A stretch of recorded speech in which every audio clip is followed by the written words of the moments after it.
오늘 주시는 하나님의 말씀 403면 구약성경 403면 룻기 1장 15절로 18절 말씀입니다. 우리 한 목소리로 또박또박 하나님 말씀을 받들어 읽겠습니다. 시작.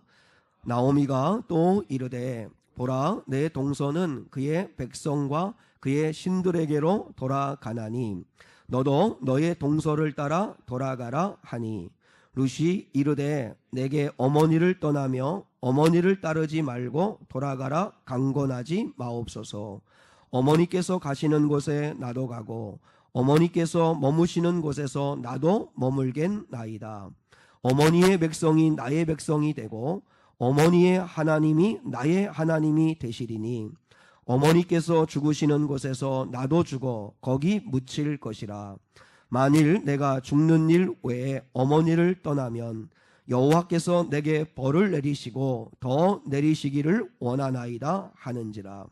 나오미가 룻이 자기와 함께 가기로 굳게 결심함을 보고 그에게 말하기를 그치니라. 아멘. 아멘. 설교 제목을 한번 같이 따라해 주시면 감사하겠습니다. 한 번이라도 뜨겁게 사랑해 보셨나요? 라고 하는 제목을 가지고 오늘 하나님의 말씀을 나누기를 원합니다. 4시간에 걸쳐서 룻기 1장의 말씀을 가지고 말씀을 오늘까지 나누게 됩니다. 오늘 이 시간에는 룻이 동서인 오르바는 모압으로 그리고 하나님이 아닌 세상으로 가는 일을 선택했는데 룻은 어떻게 어머니를 따라 베들레헴으로 가고 믿음의 길을 가기로 결정하고 선택할 수 있었을까? 사실 시어머니 나오미는 원래 고향이 베들레헴이니까 낯선 모압 땅에서 베들레헴으로 돌아오는 게 힘들지 않죠. 근데 여러분 며느리 룻의 입장에서 생각해 보세요. 며느리 룻은 고향이 모압이잖아요. 그러니까 룻의 입장에서는 고향을 버리고 낯선 땅으로 와야 되는 거잖아요. 그게 쉽지 않겠죠. 그리고 또 모압의 여인입니다. 이 룻은 이방 여자입니다. 그리고 유대인들이 가장 혐오하는 모압 여인입니다. 또 과부입니다. 상처가 있는 사람입니다. 그러니 그런 신분, 그런 입장에서 시어머니 한 분 따라서 이 베들레헴으로 온다는 게 이게 쉬운 일은 아닙니다. 룻의 입장에서는 정말 엄청난 모험을 감행하는 것입니다. 룻이 이렇게 믿음의 길을 선택하게 된 그 힘이 뭘까? 오늘 두 가지로 나누기를 원합니다. 그래서 우리 사랑하는 성도들도 정말 룻과 같은 이 믿음의 길, 좁은 문 좁은 길이라 할지라도 생명의 길로 가는 믿음의 길을 정말 의연하게 굳굳이 갈 수 있는 그런 성도들이 꼭 될 수 있기를 주님의 이름으로 축복합니다. 첫 번째로 룻이 베들레헴으로 돌아오는 것을 선택할 수 있었던 힘은 뭐였냐면 시어머니 나오미의 선한 영향력 때문이었습니다. 여러분 고린도후서 2장 15절 말씀에 보면 오늘 우리 고석현 집사님도 기도하시면서 냄새라고 이야기를 했는데 근데 고린도후서 2장 15절에 우리는 여기서는 믿는 자들입니다. 우리는 구원받는 자들에게나 망하는 자들에게나 하나님 앞에서 그리스도의 향기니 이렇게 말씀했습니다. 이 향기라는 게 냄새잖아요. 근데 그리스도의 냄새. 그러니까 우리는 믿는 사람이나 믿지 않는 사람이나 모든 사람들에게 하나님 앞에서 그리스도의 향기가 되어야 한다. 이게 그리스도인에게 주신 사명이라는 거죠. 그러니까 분명히 시어머니 나오미에게서 룻은 그리스도의 향기를 맡은 것입니다. 한번 생각해 보세요. 룻이 시어머니와 함께 베들레헴으로 돌아오는데 무슨 복을 약속받기를 해요. 아니면 미래가 투명하기를 해요. 한마디로 그냥 믿음의 결단인데 이렇게 할 수 있었던 건 뭐냐면 어머니 나오미를 통해 본 거죠. 나오미가 풍기는 그리스도의 향기를 바로 룻이 맡은 것입니다. 그러면 이 시어머니 나오미가 이 룻에게 어떤 그리스도의 향기를 내뿜을까? 아마 영적으로 인격적으로 깊은 영향을 미쳤을 겁니다. 그렇지 않고는 어머니를 따라서 낯선 곳으로 올 수 없었을 겁니다. 자, 오늘 룻이 이렇게 고백합니다. 어머니가 사랑의 마음을 가지고 너 돌아가라. 나와 함께하면 고생길이다. 내게 무슨 소망이 있냐. 너 돌아가라. 네 동서처럼 네 친정으로 돌아가서 새 출발해라. 이렇게 이야기할 때 그가 룻이 다짐하면서 떠날 수 없다고 고백하는 게 16, 17절이죠. 자, 16, 17절 한 번만 더 같이 받들어 읽으실게요. 시작. 룻이 이르되 내게 어머니를 떠나며 어머니를 따르지 말고 돌아가라 강권하지 마옵소서. 어머니께서 가시는 곳에 나도 가고 어머니께서 머무시는 곳에서 나도 머물겠나이다. 어머니의 백성이 나의 백성이 되고 어머니의 하나님이 나의 하나님이 되시리니 어머니께서 죽으시는 곳에서 나도 죽어 거기 묻힐 것이라. 만일 내가 죽는 일 외에 어머니를 떠나면 여호와께서 내게 벌을 내리시고 더 내리시기를 원하나이다 하는지라. 이 말씀을 이렇게 묵상해 보면 룻의 이 고백 속에는 우리가 뭘 느낄 수 있습니까? 며느리 룻이 시어머니를 정말 사랑하고 있다는 걸 알 수 있습니다. 근데 시어머니를 사랑하고 존경하고 시어머니와 죽는 것까지 함께하고 끝까지 함께하기를 이렇게 결단할 수 있었던 건 단순하게 인간적으로 시어머니가 좋아서만이 아닙니다. 그 시어머니를 통해서 하나님을 만났고 그리고 시어머니가 하나님을 경외하는 모습을 룻이 보았기 때문입니다. 저는 이 말씀을 통해서 자녀들을 신앙적으로 우리가 교육하는 데 있어서 중요한 하나님의 말씀을 들을 수 있다고 생각합니다. 여러분, 우리는 다 부모된 자들은, 믿는 부모님들은 자녀들이 인격적으로 하나님을 만나기를 다 사모합니다. 그렇죠? 아니에요? 여러분 자녀들이 오히려 부모인 나보다도 더 좋은 믿음의 사람이 되기를 다 소원하시죠? 그러려면 우리가 오늘 나오미에게서 우리가 배울 수 있는 건 뭐냐면 우리가 그리스도의 향기가 돼야 한다는 것입니다. 나의 삶을 통해서 우리 자녀들이 그리스도를 만날 수 있다면 얼마나 좋을까. 우리가 하나님 아버지 앞에 정말 더 깊이 회개로 들어가면 이것도 회개할 수 있을 것 같아요. 저는 사실 우리 영준이나 성준아, 우리 주한이나 주영이나 또 내 아내, 사실 목사와 함께 산다는 것, 또 목사의 가정의 식구라고 하는 것 때문에 힘들고 어려운 일이 왜 없겠습니까? 또 나름대로 스트레스 받는 것도 있을 수 있습니다. 근데 제일 좋은 게 뭐가 돼야 되냐면 그래도 목사인 나의 삶을 통해서 나와 함께 살아가는 우리 가족들이 그리스도를 만날 수 있다면 얼마나 좋을까. 그게 우리의 기도 제목이 돼야 되고, 근데 아직도 우리 아이들이 변화되지 않는 모습을 보면 여전히 내가 그리스도의 향기가 되지 못하고 있는 건가? 이렇게 겸손하게 회개할 수 있다면 얼마나 좋을까 하는 생각을 하는 거죠. 나의 삶을 통해서 우리 성도들이 그리스도를 만날 수 있다면, 목사인 나의 신앙의 삶을 통해 우리 성도들이 그리스도를 볼 수만 있다면 얼마나 좋을까. 정말 목사님 보니까 하나님을 사랑하는구나, 교회를 사랑하는구나, 성도를 사랑하는구나, 정말 기도하는 모습을 보니까 하나님이 실제 있는 거구나, 이렇게 볼 수 있다면 얼마나 좋을까요? 여러분이 직장에서 함께 일하는 동료들이 여러분의 삶 때문에 그리스도를 볼 수 있고 그리스도의 향기를 맡을 수 있다면 얼마나 좋을까요?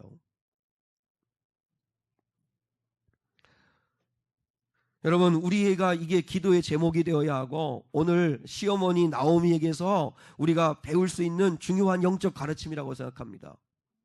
선한 영향력을 끼칠 수 있는 삶. 그래서 그 며느리 룻이 모든 어떤 불행하고 힘든 그런 모든 조건들을 뛰어넘어 오직 어머니의 삶을 통하여 하나님께로 돌아오는 결단을 할 수 있었던 것처럼 우리의 삶에도 이런 열매가 맺어지면 얼마나 좋을까 하는 생각을 합니다. 지난 주간에 브라질의 그 아마존 밀림에서 선교하다가 말기암으로 주님의 부르심을 받은 허운석 선교사님에 대한 책을 잠깐 보았습니다. 그 책 제목이 참 인상 깊습니다. 그리스도만 남을 때까지, 그리스도만 남을 때까지라고 하는 책인데, 그 책에서 제가 아주 인상 깊게 보았던 게 뭐였냐면 이 허운석 선교사의 따님이 어머니의 삶을 이렇게 회상하면서 어머니에게, 돌아가신 어머니에게 쓴 편지가 있습니다. 그 책 안에 그 편지가 담겨 있는데 제가 중간중간에 잠깐만 읽어드리겠습니다. 엄마, 나의 어머니, 그분은 자기 목숨보다 주님과 이웃을 더 사랑하면서 불같은 열정으로 평생을 사셨습니다. 마지막 순간에는 가쁜 숨을 몰아쉬면서도 우리에게 한바구음을 지어 보이시고 주님께로 떠나셨습니다. 말기암 통증에 자지러지는 고통 속에서도 행여 마음이 무너질까 염려하여 늘 엎드려서 성경을 읽고 주님 앞에 기도하시며 고통과 싸우셨던 분, 주님을 원망해도 모자를 그 순간에조차 오직 십자가의 길과 부활과 생명의 길을 바라보시며 주님과의 완전한 연합을 꿈꾸셨던 분이 나의 어머니셨습니다. 아마존에서의 삶 역시 살아남기 위한 전쟁 같은 하루의 반복이었고 배고픔의 연속이었습니다. 그런 나날에도 불평하지 않고 모든 순간을 헤치며 살 수 있었던 것은 어머니가 보여주신 삶의 열정과 사랑 때문이었습니다. 어머니는 인디오들에게 모욕을 받았으나 그들을 축복하셨고, 음식에 독극물을 주어서 죽이려고 했으나 그들을 용서하셨고, 핍박을 받으면서도 그들을 포기하지 않고 가르치셨습니다. 그렇게 그들을 자식처럼 가르쳐 신학생으로 전도사와 목사로 키워내셨습니다. 어머니의 사랑으로 우리는 모두 그리스도 안에서 가족이 되었고, 그런 큰 사랑을 받은 인디오 형제들은 그 사랑을 지금까지도 기억하며 살아갑니다. 어머니의 암 투병 기간, 저는 곁에서 병수발을 들어야 했습니다. 그 시간은 제게 하나님이 주신 가장 복된 시간이었습니다. 어머니는 늘 하늘나라에 속히 가기를 소원했지만 그러면서도 남겨질 가족과 형제들을 위해 최선을 다해 치료에 임했습니다. 저는 그것이 어머니가 온몸으로 보여주고 간 최선의 사랑이고 배려였다고 믿습니다. 2010년 암이 재발하고 광양자 치료의 효과로 얼마간 진통이 없어진 몇 개월을 제외하면 어머니는 거의 3년간 말기암 통증으로 너무 고통스러워했습니다. 그럼에도 불구하고 여러 가지 문제로 인하여 힘들어하는 형제와 자매들이 방문하여 상담하거나 전화로 도움을 요청하면 그렇게 극심한 고통 속에서도 항상 평온한 모습으로 다른 이들의 고통을 다 들어주며 시간을 상관하지 않고 위로와 격려로 형제들을 섬겼습니다. 이 대목이 중요합니다. 나는 어머니의 삶을 통해 주님의 복음이 무엇인지, 주님을 사랑하는 것과 이웃을 사랑하는 것이 무엇인지를 배웠습니다. 성경 깊은 곳에 숨겨진 십자가의 복음을 삶에 고스란히 새겨 적나라하게 증거로 남기신 어머니의 삶, 그 삶 자체를 나 역시 마음에 새길 수 있었습니다. 이 딸이 돌아가신 어머니의 믿음의 삶을 돌아보며 고백하는 게 뭐죠? 자기는 어머니의 삶을 통해 그리스도의 사랑을 보았다는 거죠. 그러니까 이 허은석 선교사는 그 삶은 바로 자기의 딸들의 믿음에 지대한 영향을 미치는 그리스도의 향기였다는 것입니다. 사실 삶의 자리는 다 다릅니다. 우리가 선교사로 나가는 것도 아니고, 우리의 삶의 자리가 브라질의 아마존의 밀림 지역도 아니고, 삶의 내용은 다 다릅니다. 그러나 여러분, 자녀에게 부모가 그리스도의 향기가 되어 선한 영향력을 미쳐 그 자녀들과 내 주변 사람들이 믿음으로 나아가는 데 있어서 중요한 견인자 역할을 해야 되는 그 원리는 똑같다는 것입니다. 루시 시어머니 나오미에게서 맡은 그리스도의 향기가 뭐였을까요? 믿음의 향기였을 겁니다. 믿음의 향기. 자기 남편 잃고 자기들 아들, 큰아들 앞세워 떠나보내는 그런 절망 속에서도 시어머니 나오미는 하나님을 신뢰하는 모습을 며느리들 앞에 보였을 겁니다. 한번 생각해 보세요. 며느리 앞에서 맨날 남편 원망하고, 내가 이 꼴이 뭐냐, 괜히 여기 와가지고 이 고생한다고, 그래서 늘 불평하고 원망하고 전혀 선한 영향력을 미치지 않았다면, 그러면 루시 따라올 리가 없습니다. 그런데 이 시어머니 나오미는 깊은 고통 속에서도 기도하시고 원망하거나 절망하지 않는 모습을 보여주었을 겁니다. 하나님을 믿는 시어머니를 보면서 나도 저렇게 하나님을 믿고 싶다는 마음이 며느리 룻에게서 들었을 겁니다. 그러니까 여러분, 제일 중요한 게 뭔지 아세요? 삶의 열매입니다. 삶의 열매. 한 번은 어제 우리 주영이하고 이야기하는데 여러분 혹시 보셨는지 모르겠지만 사이비 종교를 다룬 구해줘라고 하는 드라마가 있었죠. 근데 그 드라마를 이렇게 보면서 아마 친구들이나 주변에 있는 아이들이 그렇게 이야기했나 봐요. 목사 아들이니까 사이비 종교에서 하는 이것을 가만히 보니까 교회에서도 똑같이 하더라. 교회나 사이비 종교 단체나 다를 게 뭐가 있냐 이러면서 이제 아마 공격 아닌 공격을 했던 것 같아요. 사실 여러분 그래요. 대상은 다르지만 이제 사이비 종교와 그리고 우리 하나님을 섬기는 우리 기독교인들이 대상은 다르지만 몰입하는 그 과정이나 기도하거나 춤추며 찬양하거나 성령을 체험하는 모습은 비슷합니다. 그죠? 비슷합니다. 제가 그 부흥회 구경 갔다고 그랬잖아요. 부흥회 구경이 얼마나 볼만한지 몰라요. 정말 그 몰입하여서 기도하고 울며 불며 회개하고 성령 받아 막 방언하고 막 뛰고 막 이러는 모습을 보면 대단한 그게 볼거리죠. 사이비 종교에서 하는 거나 교회에서 하는 거나 비슷한 것 같아요. 그래서 제가 그런 이야기를 하길래 제가 주영에게 그렇게 이야기를 했습니다.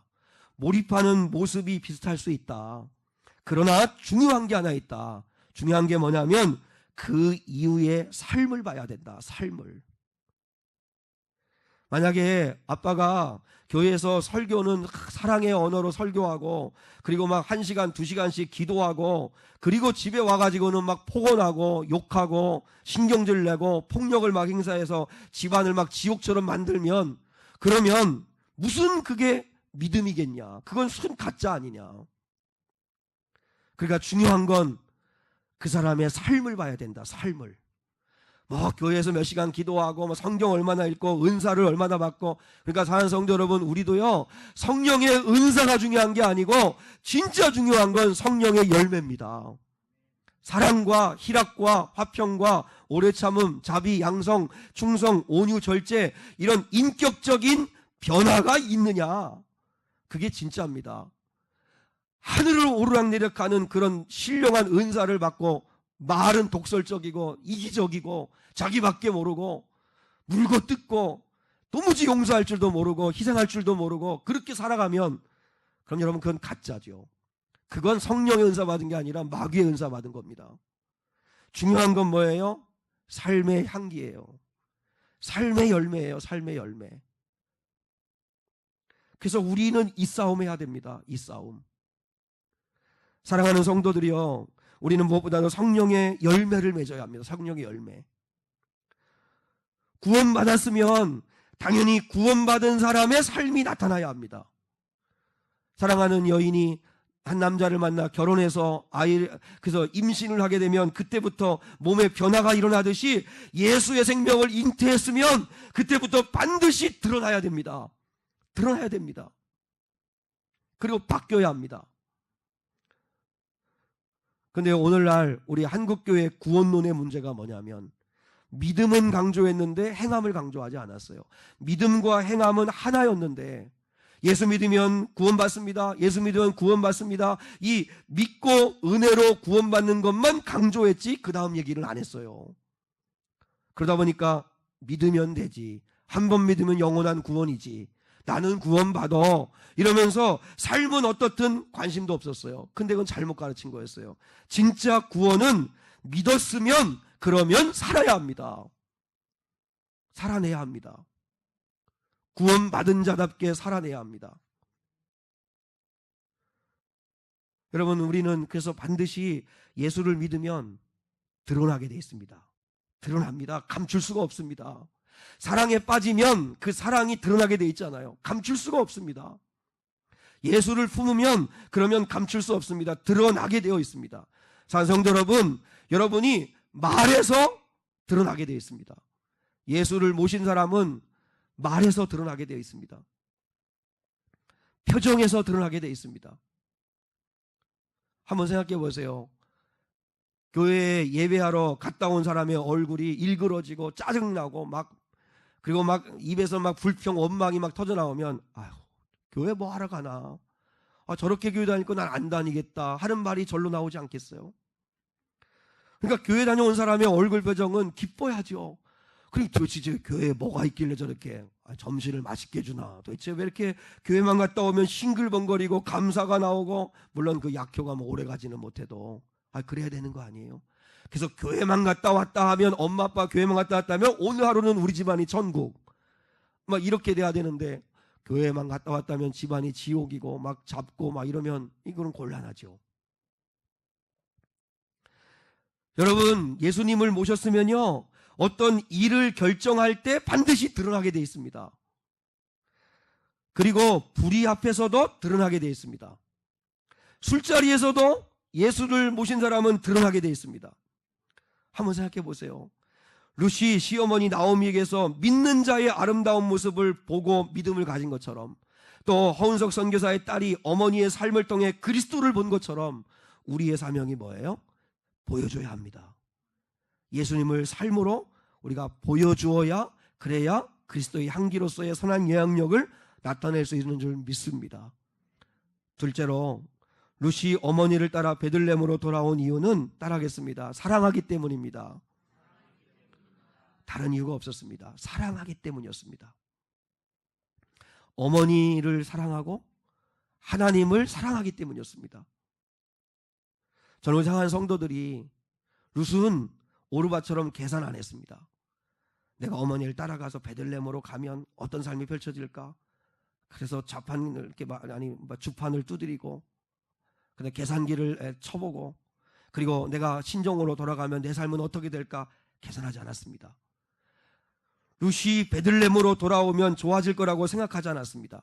룻이 어머니를 따라가면 하나님이 복 주시겠지, 그런 기대도 없었습니다. 룻이 어머니를 따라온 이유는 오직 하나였습니다. 사랑하기 때문에. 사랑하기 때문에. 여기에서 우리가 중요한 영적 진리를 하나 또 깨달을 수 있습니다. 룻에게서 우리가 배울 수 있는 아주 중요한 영적인 원리가 하나 있는데, 그것은 뭐냐면, 우리가 신앙생활하고 교회생활을 하는 모든 동기가 사랑이어야 한다는 것입니다. 사랑이어야 한다는 것입니다. 하나님을 사랑해서, 교회를 사랑해서, 또 내가 가족을 사랑해서, 사랑해서요, 사랑해서. 근데 그건 삶도 마찬가지인 것 같아요. 사랑해서 하는 거하고 억지로 마지못해 하는 거하고는 전혀 다르잖아요. 하여튼 신앙생활도 그래요. 신앙생활. 한번 우리가 동기를 한번 점검해 보셔야 합니다. 여러분이 교회에 왜 오셨습니까? 오늘 2019년 2월 17일 오늘 주일 11시 예배에 여러분이 예배에 오게 한 힘이 뭡니까? 안 오면 목사님한테 전화 와가지고, 아니면 그래도 내가 명색이 장로인데, 목사인데. 여러분 그 조크 아시죠? 그죠? 한 어머니가 아들한테, 얼른 일어나서 교회 가라 했더니, 어머니 교회 가기 싫어요. 교회 가기 싫은 이유가 있어요. 성가대 찬양단 튀는 곡이 하나도 안 맞고, 그건 제가 그런데 이렇게 곡이 하나도 안 맞아요. 노래 못해서 싫다. 아니면 장로님들 얼굴 표정이 너무 보기 싫다. 성도들 예배드려도 하나 변화되는 것 같지도 않다. 얘기를 하더래요. 어머니가 그렇게 얘기했다면, 너 교회 가야 할 이유, 교회 갈 이유, 첫째, 둘째, 셋째, 마지막, 네가 그 교회 담임 목사이기 때문이다. 그랬다고 그러잖아요. 그러니까 담임 목사니까, 저도 생각을 해봤어요. 한번 생각해 보세요. 제가 목사니까 새벽 기도하는 건가? 내가 목사가 만약 아니고 내가 집사였다면 내가 그러면 새벽 기도 이렇게 지금처럼 날마다 할까? 만약에요, 제가 목사이기 때문에 새벽 기도를 하는 사람이라면 저는 참신앙은 아니죠. 동기가 목사라고 하는 직책 때문이니까. 또 목사니까 내가 또 이렇게 그래도 말씀대로 살아보려고 하는 건가? 아니면 내가 정말 주님을 사랑해서 그러는 건가? 우리가 생각해 봐야 돼요. 동기를 생각해봐요. 동기를. 바리새인들은요, 사람한테 보이려고 했어요. 일주일에 3번씩 그들이 뭐 금식도 하고 매일 하루 3번씩 기도하고 그리고 남들한테 구제도 하는데 그 모든 게 예수님이 바리새인들을 그렇게 욕한 게 뭐예요? 외식하는 자들아, 이게 뭐예요? 사람한테 보이려고. 사람한테 보이려고. 와, 저분은 참 믿음 좋아. 어떻게 저렇게 믿음을 가질 수 있지? 사람에게 보이려고. 그러니까 동기가 사람이었어요. 혹시 우리 성들 가운데 직분자니까 너 너무 또 직분자인데 눈치를 안 보는 것도 또 문제예요. 그러면 도대체 저 목사 나도 어떻게 하는 거야 도대체. 그냥 막 이렇게 알아서 좀 이렇게 길하는 거죠. 알아서. 너무 또 직분자에 대한 어떤 그런 또 이렇게 중압감이나 부담도 없으면 그것도 또 문제고, 그다음 또 직분자 때문에 어쩔 수 없이 하는 것도 또 문제고, 나 또 어떻게 하라는 건가? 성령이 답을 주시길 바래요. 복 받으려고 하는 건 아닌가? 내가 복 받으려고. 내가 물론 제가 그건 회개합니다. 내 성도한테 그렇게 했습니다. 여러분이 기도하면 자식들에게 다 쌓입니다. 여러분이 선한 일을 행하면 자식들에게 다 복이 흘러갑니다. 근데 그건 성경의 원리입니다. 맞습니다. 그런데 내가 정말 하고 있는 모든 거에 근본 동기가 복 받으려고 하는 건가? 상급 받으려고 하는 건가? 그러면 안 됩니다. 더 나가서 우리가 신앙생활하고 헌신하고 충성하고 예배하고 사랑하고, 아니 살든지 죽든지 무엇을 하든지 저는 하나님을 사랑해서 할 수 있기를 축복합니다. 사랑해서. 그 기도 좀 하세요. 사랑해서 예배하고 사랑해서. 제가 오늘 예배 예배 준비하면서 이번 주간에 그 CBS 방송을 보니까 연예인들이, 이제 믿는 연예인들이 CBS 방송에서 어른 성경학교라고 하는 걸 하더라고요. 어른 성경학교. 근데 거기에서 교회를 젊은이들이 나가기 싫어하는 이유, 그러니까 많은 사람들이 교회를 나오기 싫어하는 이유 가운데 이제 그걸 이렇게 서로 맞추는 그런 게임을 하는데, 그 가운데 하나가 그거예요. 헌금을 강요하기 때문이다. 헌금하는 게 부담스러워서다. 11조 하는 게 부담스러워서다. 이렇게 얘기하는 거예요. 근데 사랑하는 여러분, 제가 이 시간을 빌어서 분명히 말씀드리지만 11조, 물론 하나님의 말씀에 우리가 순종해야 합니다. 그런데 남을 내 눈을 의식하거나 내가 장로니까 안수입사니까 그래서 하면 안 되고, 11조 헌금하는 거 이거 하나도 힘들지 않은 이유가 뭐냐면 정말 주님을 사랑하고 교회를 사랑하면 할 수 있습니다. 사랑하는데 못할 게 뭐 있습니까? 여러분 자녀들 사랑하시잖아요. 사랑하니까 여러분을 위해서는 안 쓰더라도 자식을 위해서는 아낌없이 쓰잖아요.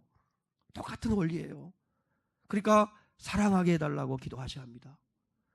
그리스도를 사랑하게 해달라고, 교회를 사랑하게 해달라고, 성도들을 사랑할 수 있게 해달라고. 우리 성도들의 아픔을 위해서 서로 중보해주며 기도합시다. 안 되지요. 근데 정말 사랑하면 할 수 있습니다.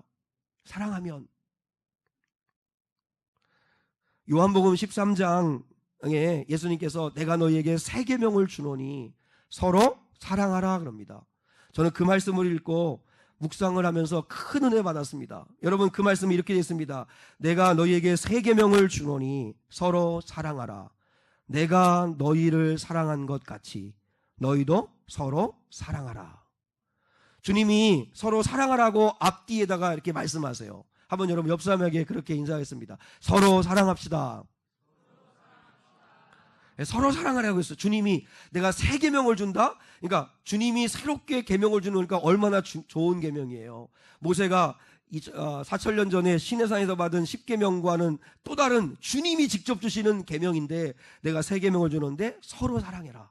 서로 사랑해라. 근데 주님이 서로 사랑하라고만 하시면 부담스럽잖아요. 그런데 주님이 단서를 가운데다가 못 박아 놓으셨죠. 서로 사랑해라. 내가 너희를 사랑한 것 같이. 무슨 말이죠? 주님은 말로만 하지 않으셨다고요. 주님은 직접 우리를 사랑하시는 걸 행하셨다고요. 우리를 얼마나 사랑하시는 가를 십자가에서 보여주셨잖아요.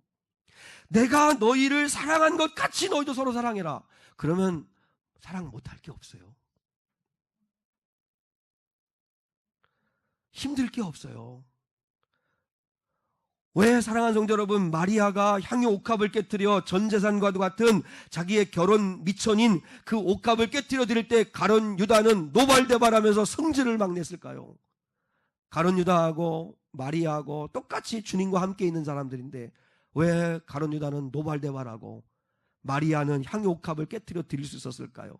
이유는 하나입니다. 사랑의 차이입니다. 예수님을 너무 사랑하니까 마리아는 뭐라도 하고 싶은 거고, 가룟 유다는 주님을 향한 사랑이 싸늘하게 식어지니까 아무것도 하고 싶지 않은 거죠. 사랑입니다. 근데 주님이 뭐라고 말씀했어요? 내가 너희를 사랑한 것 같이. 주님이 우리를 어떻게 사랑하셨어요? 요즘에는요, 이렇게 전도하면 신은 사람들이 만들어낸 신이다. 그래서 그런 것도 있잖아요. 만들어낸 신이라고 하는 책도 제목도 있는데, 사람들이 뭔가 의지하고 위안을 삼으려고 없는 신을 만들어서 있는 것처럼 착각하며 믿는 게 신앙생활이다. 하나님은 보이지 않으니까 그럴 수 있겠다 생각을 하는데, 저는요, 그러면 예수님을 한번 생각해 보면 좋겠어요. 여러분, 예수님이 역사 속에 오셨다는 걸 부인한 사람들은 없어요. 왜냐하면 그건 분명한 증거니까. 그런데 그 예수님이 오셔서 십자가에서 사랑을 보여주셨잖아요. 십자가에서 죽으신 하나님의 아들이신 예수님, 이 예수님은 우리가 믿어야 돼요. 하나님은 눈에 안 보이니까 그렇다고 하지만, 물론 2000년 전에 오셨다가 다시 가셨으니까 지금은 예수님을 우리가 육안으로는 볼 수 없지만, 그러나 예수님이 분명히 말씀했잖아요. 내가 너희를 사랑한 것 같이 너희도 서로 사랑해라. 제가 오늘 아동부 설교에서 그런 설교를 했습니다. 이게 우리 아이들이 얼마나 알아들을 수 있을까 하지만 성령님의 의지에서 정말 신묘막측한 설교를 했습니다. 근데 우리 아이들이 다 유치원, 아동부 저학년 아이들인데 다 알아듣고 은혜 받았다고 저는 믿고 싶습니다. 근데 무슨 설교를 했냐면, 요한복음 19장에 보면 의심 많은 도마 나오잖아요. 도마가, 제 아들이 부활하신 주님을 우리가 봤어, 예수가 진짜 부활하셨어 그랬더니 도마가, 난 못 믿어. 나는 그 예수님의 손에 난 못자국을 만져보고 옆구리에 난 창자국을 내가 만져봐야 나는 믿지, 나는 너희들 말 못 믿어. 어떻게 죽은 사람이 살아날 수가 있어? 난 못 믿어. 근데 예수님이 그 말을 들으신 것 같아요. 그래서 찾아오셨어요. 그리고 도마에게 특별히, 여러분, 마리아에게는 예수님이 나는 아직 하나님께로 가지 않았으니까 부활한 나의 몸을 만지지 말라고 하셨어요. 그런데 주님이 도마에게는 특별히, 도마야, 내 손에 난 못자국을 만져봐라, 옆구리에 창자국을 만져봐라, 보여주셨어요. 이유는 하나예요. 내가 너를 얼마나 사랑하는 흔적이 있는가를 보라는 거죠. 사랑의 흔적. 그러니까 정말 저희는 사랑의 흔적이 있어야 돼요. 제가 아무리 성도들 여러분을 사랑합니다, 오늘 주일날 오신 여러분을 사랑합니다, 아무리 얘기한들 소용없습니다. 성도들을 사랑한 흔적이 있냐, 이거예요. 사랑한 흔적이. 무릎 꿇고 엎드려서 성도들을 위해서 눈물로 기도한 흔적이 있냐. 흔적이 있어야죠. 그래서 제가 우리 아이들한테도 너희들 어머니, 아빠, 엄마의 손을 만져봐라. 거기에서 백인 굳은 살, 그 뻣뻣한 손, 그건 너희를 위한 사랑의 흔적이란다. 사랑의 흔적이 있어야죠. 그리고 난 또 하나 너무 놀라운 건 뭐냐면, 부활하신 주님이잖아요. 여러분 아시지요? 우리가 어떻게 죽든, 우리가 화장을 하든 상관없이 하나님은 흙에서 우리를, 무에서 유를 창조하신 전능자이기 때문에 우리를 부활할 때에는 가장 아름다운 모습으로 우리를 다시 살게 하실 거예요. 믿습니까? 그러니까 가장 아름다운 모습일 거예요. 그러면 육신을 가지고 이 세상에서 얻은 상처의 흔적이잖아요. 상처잖아요. 근데 부활하신 주님이 왜 여전히 그 상처를 가지고 있을까요? 주님의 몸도 호련히 영광된 몸으로 변화돼야 되는데 왜 옆구리에 난 상처를 그대로 갖고 계시고 손에 난 못자국을 그대로 갖고 계실까요? 그건 물론 이건 성경에는 없는 이야기인데 하나님께 보이기 위함인 것 같아요. 하나님, 병수를 영원한 심판에서 천국으로 들어가게 하셔야 합니다. 제 손에 난 못자국을 보세요 하고 하나님께 대미는 손 같아요. 왜요? 내가 내가 병수를 위해, 내가 오늘 예배한 우리 성도들을 위해 십자가에서 대신 몸 찢겨 피 흘려 죽었잖아요. 그러니까 얘들 천국으로 들어가게 하셔야 돼요. 믿기만 하는 자들을 용서하시고 들어가게 하셔야 돼요. 이렇게 하나님에게 손 내미는 손이 아닐까, 그런 생각이 들어요. 이 설교를 애들한테 했어요. 근데 애들이 다 은혜는 받았어요. 집에 가서 울겠지만. 자녀 여러분, 진짜 사랑은 흔적이 있어야 되는 거 아니에요? 흔적? 주님은 말로 하지 않잖아요. 내가 너희를 사랑한 것 같이 너희도 사랑하라고 그러잖아요. 그러니까 주님은 사랑의 흔적을 보여주셨어요. 오늘 찬송자 여러분, 우리는 말이 아니라 흔적을 보여줘야 됩니다. 성도들에게나 가정의 식구들에게나 흔적을 보여줘야 합니다. 저렇게 엄마 아빠가 준 집안에 힘든 일이 있는데 그래도 절망하지 않고 기도하며 견디시네, 자녀들이 보게 해줘야 합니다. 그리고 순간순간마다 엎드려서 기도하는 모습을 아이들에게 일부러 그건 티를 내셔야 돼요. 일부러 티를 내면서 보여주셔야 돼요. 문제 좀 살짝 열어놓고 기도도 좀 크게 하고, 그 다음에 애들 자면은 이마에다 손을 팍 때리면 승질 나잖아요. 그죠? 이마를 팍 때리면 밤새 스마트폰 만지다 잤으니까 얼굴을 흔히 우러치면서 낯설게 시고 이러면서 기도도 막 해주고, 침이 막 뒤도록 막 기도해주고, 이렇게 막 티를 내서 기도해 주세요. 자, 여러분, 흔적이 있어야 합니다. 오늘 말씀의 결론을 맺으면서, 자, 여러분, 오늘 룻을 통해서 하나님이 뭘 말씀하고 싶어 하시는 거죠? 룻은 하나님을 사랑하는 마음으로 인생을 건 겁니다. 다른 이유 없습니다. 베들레헴으로 돌아온 이유는 하나님 믿기 때문입니다. 하나님 사랑하기 때문입니다. 어머니만 사랑해서 이렇게 못 옵니다. 오늘 17절의 말씀 보세요. 여호와께서 나에게 벌을 내리실 거라고 이렇게 말씀하시고, 어머니 하나님이 나의 하나님이시라고 이렇게 말하는 건 어머니를 통해서 룻도 하나님을 사랑하는 사람이 된 겁니다. 룻을 통해 하나님이 이렇게 말씀합니다. 너는 한 번이라도 룻처럼 뜨겁게 하나님을 사랑해 본 적이 있느냐? 너는 룻처럼 한 번이라도 결정적일 때 하나님을 기뻐하는 쪽으로 선택해 본 적이 있느냐? 오직 하나님 한 분만 바라보고 룻처럼 믿음의 결정을 해본 적이 너에게는 있느냐? 하나님은 이렇게 룻을 통해 말씀하십니다. 룻처럼 너는 한 번이라도 주님을 향하여 뜨거웠던 적이 있더냐? 여러분, 안도현 시인이 연탄재라고 하는 그 시에서 연탄재 함부로 차지 마라, 너는 누구에게 한 번이라도 뜨거운 사람이었느냐, 이렇게 말하는 것처럼 정말 주님을 그렇게 한번 사랑해 봐야 되지 않습니까? 내가 매일 기쁘게에 우리 한국의 지성인인 이어령 교수님의 그 편이 방송이 되었습니다. 그 제가 1편, 2편, 2편을 다 보았는데, 그분이 물었습니다. 아나운서가 예수님을 믿게, 하나님을 믿게 된 이유가 무엇입니까? 이어령 교수에게 물었습니다. 그때 두 가지 이야기했습니다. 하나는 성경이 너무 논리에 안 맞고, 그리고 또한 앞뒤가 안 맞고 하기 때문에 도무지 이게 인간의 이성으로는 말이 안 되는 이야기가 너무 많아서 그래서 자기는 믿는데요. 그게 무슨 이야기냐고 했더니, 하나님의 말씀이니까 가감없이 써오는 거니까 우리의 이성과 이해로는 이해가 안 된다. 어떻게 성경이 다 논리적으로 탁탁 틀에 맞고 그리고 또한 이해가 다 되면 그게 어떻게 하나님의 말씀이냐, 이해가 안 된다. 그리고 베드로나 다윗을 생각해봐라. 이게 편집한 거면, 인간의 손으로 편집한 거면, 그러면 다윗과 그리고 또한 베드로는 얼마나 후손들이 존경하는 사람들이냐. 그러면 그들의 부끄러운 면은 다 뺄 거다.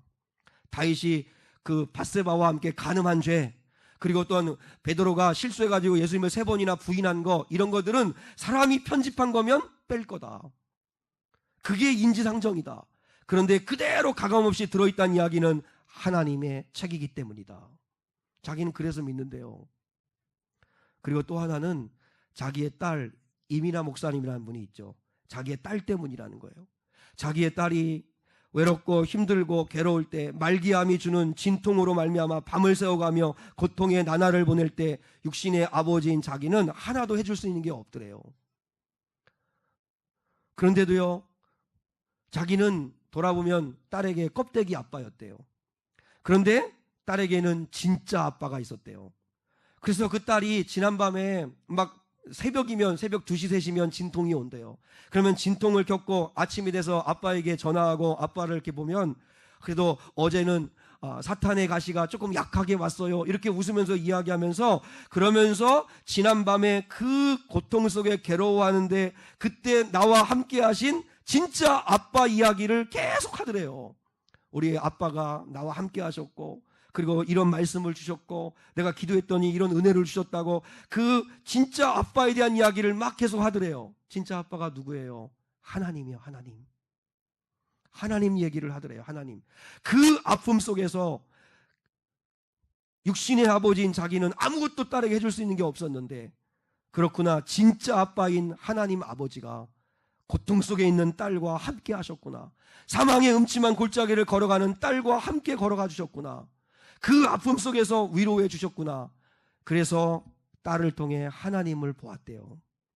그래서 그 고통 속에서도 하나님을 자랑하고 하나님 때문에 기뻐하고, 그 진통 속에서도 하나님을 간증하는 딸의 모습을 보고 하나님이 살아 계시구나 하는 걸 보았다는 것입니다. 여러분, 보여주는 거죠. 사랑하면 견딜 수 있는 거죠.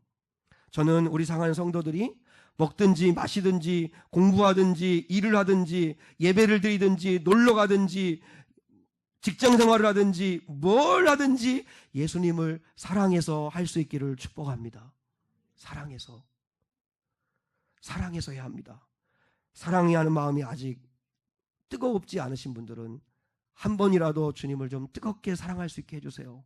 그리고 뜨겁게 사랑하다가 지금은 식어진 분들이 계시다면 이 식어진 가슴에 다시 불을 좀 지펴주세요. 그래서 사랑해서 기도하고, 사랑해서 예배하고, 사랑해서 헌금하고, 사랑해서 누굴 위해 기도해주고, 사랑하기 때문에 져주고, 사랑하니까 희생하고, 사랑하니까 손해보는 그리스도인의 길을 걸어가게 해주세요. 그렇게 기도하는 저와 여러분이 될 수 있기를 주님의 이름으로 축복합니다.